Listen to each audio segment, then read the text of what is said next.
My name is Michiel. This is my brilliant, beautiful colleague Nadima.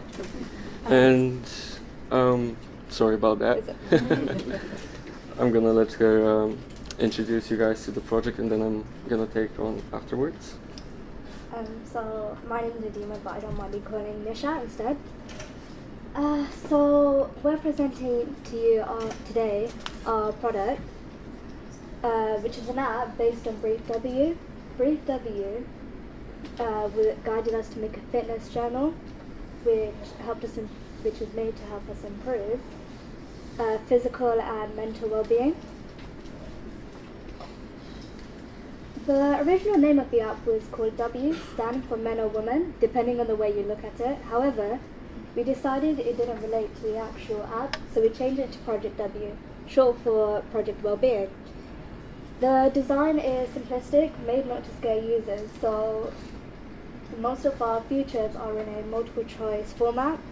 To register, we only ask for your email and your password to try and keep our accounts as anonymous as possible. It's also for privacy and security reasons.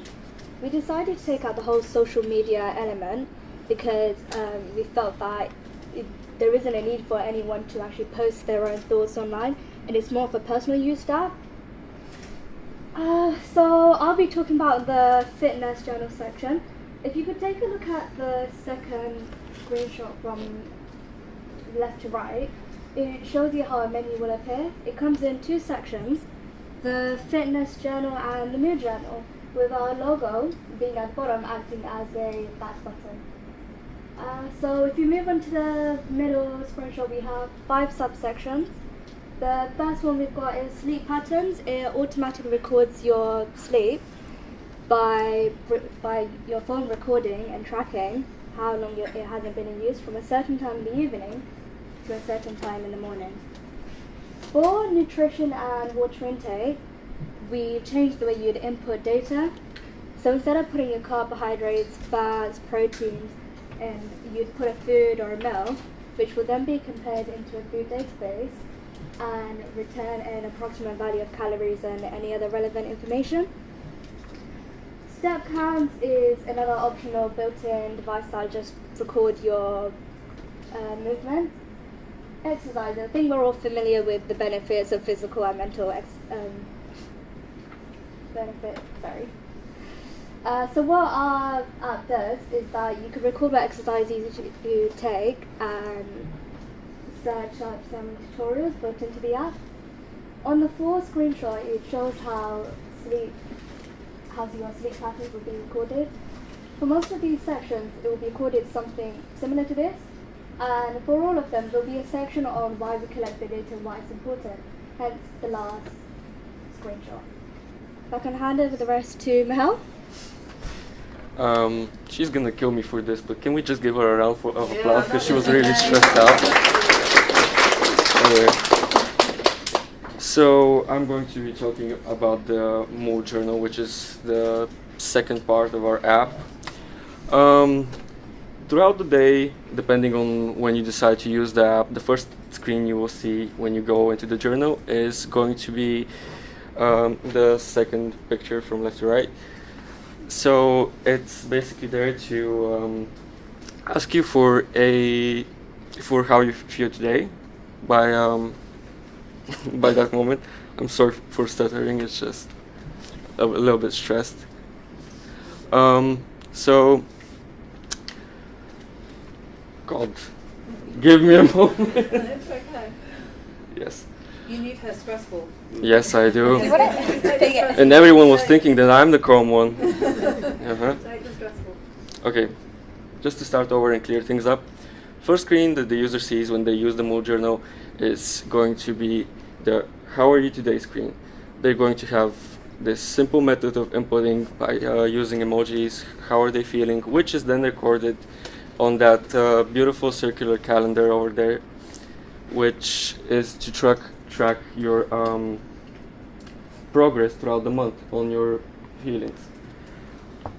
So also about the calendar, we decided to not make any long-term ways of tracking, like the previous months or even years, because we think that dwelling in the past shouldn't be something that people should do, and they should look forward to their new experiences and bettering themselves. On the third screen, we can also add a note for the day, which allows us to have some short text that can just say if something meaningful, good, or maybe even if you want bad has happened, to keep it in mind. We have a "Do you need to share" button, which takes you to a article page about the Samaritans. It allows you to read some information up on them, and also it allows you to go to their website. So if you are interested and you actually need some help. Again, sorry about this. This is the problem when you decide to wing something and not have notes with you. just to make that clear. You're doing really well. Yes, I really hate notes for some reason. I don't even read them even if I had them. So, yeah. Seeking counsel. So, in our brief, we had a part that said something about a social media platform. And when we thought about it and we discussed it, we decided that having a social media platform for depressed people isn't actually the best idea that could be. So instead of that, we kind of wanted to make maybe a place for therapists or people who can give you counsel and advice on your problems. And that's our Seeking Counsel page on the far right over there. How people will upload their data and show that they're part of this app is we still haven't thought that through yet. Well, not mostly, but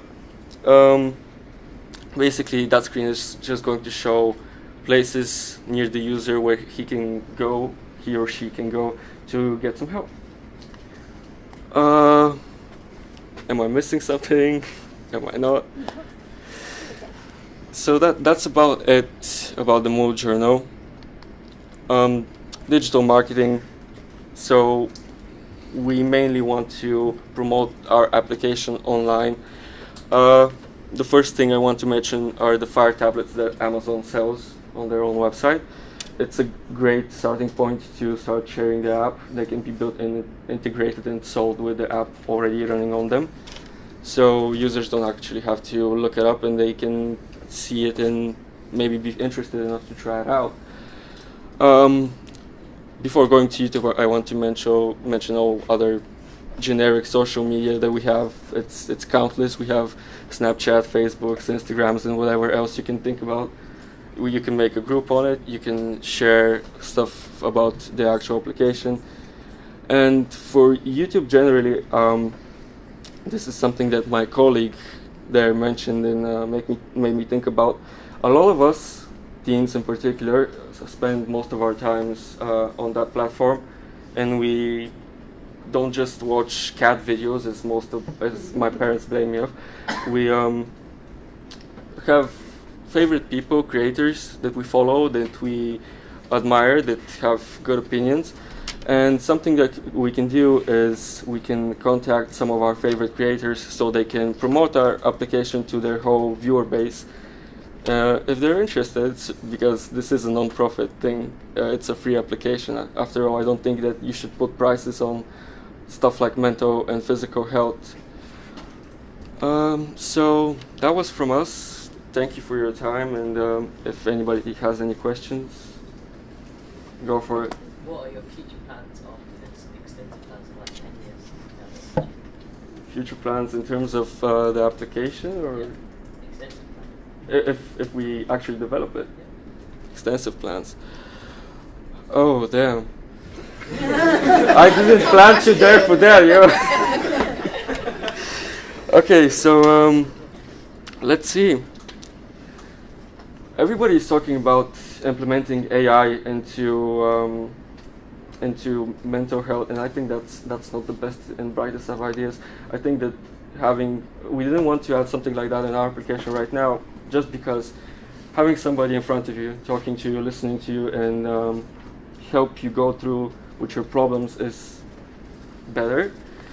But if technology advances more and we actually can teach at least machines to kind of understand emotions better, maybe implement some form of realistic AI that, in which case you don't have to, if you're afraid, you don't have to go in front of somebody else and share. You can share with your phone.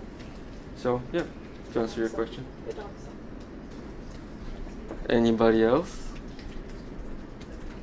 You're smiling a lot. What you didn't say, what have you learned, do you think, about yourself from doing this? Okay, so reflections. Yeah, we were gonna do them after the questions. Oh, okay. Sorry. Sorry, yeah. I've gone ahead of it. Should I start then? Yep.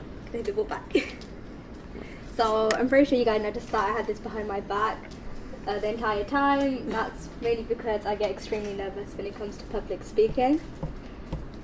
So when we first started the project, I didn't think a lot about it. I wasn't nervous at all. But then when we started doing the presentation, developing the actual app, I overthought everything. I overthought seeing everyone's faces, me saying something wrong, the stuttering, and yeah, it was horrible. Last week when Julia came to our college and we did the presentation, I'm pretty sure everyone from our college can say that it was absolutely terrible. The constant use of and that made me even more nervous. So for the past week, I've been trying to put up my confidence, and it helps that I called you for about a good hour and we tried to practice presentation over phone call. So that was really helpful. I hope one day that I don't need to use this and hold it behind my back. That's all. That's what I've learned from. So, what have I learned from this? We have a lot of things. To start with, something I actually have to thank Renata about, I learned to not give up on things, because we were ready to throw in the towel probably a few days before the mock presentation. We had almost nothing done. We didn't know from where to start. We thought that all our ideas were bad, because that's always what you think when you're not really creative enough, and you don't put your mind to it. But thanks to her, and actually thanks to my colleague as well, I was persistent enough to put up with this and go through it. So that's one thing that I learned. And the other thing I learned is that you shouldn't stay awake for more than 48 hours, or bad stuff starts happening and you can see a penguin in your room. That's not there. So yeah, that's from me.